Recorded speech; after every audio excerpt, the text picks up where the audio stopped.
Slow class type এবং এটা গরিব মানুষের পাড়া। বিদ্যুৎ পান্ডেকে আমি ডেকে বললাম, আস্তে আস্তে রাস্তাটা খুবই খারাপ দেখলাম, ইমিডিয়েটলি যেন রাস্তাটা ঠিক করে দেওয়া হয় এবং অনেক লাইট জ্বলছে না, লাইটগুলো যেন ঠিক করে দেওয়া হয়।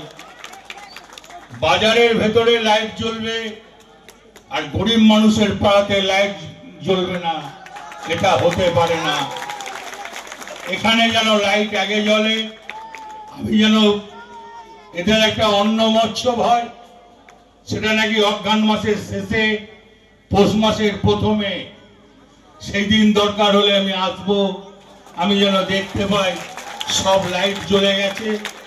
আমি জানি এখানকার চেয়ারম্যান কাজ করে, এখানকার কাউন্সিলররা কাজ করায়, এখানে ভাইস চেয়ারম্যানরা কাজ করে, কিন্তু এই ধরনের পাড়াগুলোকে আগে পরিষ্কার পরিচ্ছন্ন রাখতে হবে।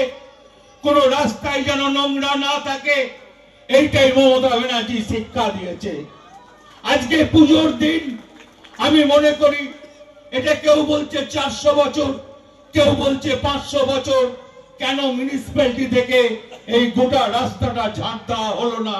এটা মনে হয় আমাদের ব্যর্থতা। এটা যেন কালকের ভেতরে যেন ঝাঁট দিয়ে পাড়াটাকে ঠিক করে দেওয়া হয়, সুন্দর একটা পরিবেশ তৈরি করা হয়।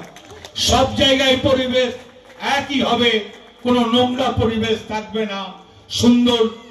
আমি জানি চেয়ারম্যান ভাইস চেয়ারম্যান যারা আছেন, কাউন্সিলর যারা আছেন, আপনাদের কোনো ত্রুটি নেই, তবু চেষ্টা করবেন এই ধরনের যখন কোনো পুজো মন্দির থাকবে, সেই এলাকাটা জল দিয়ে ধুয়ে ভালো করে পরিষ্কার করবেন, পবিত্রতা করবেন।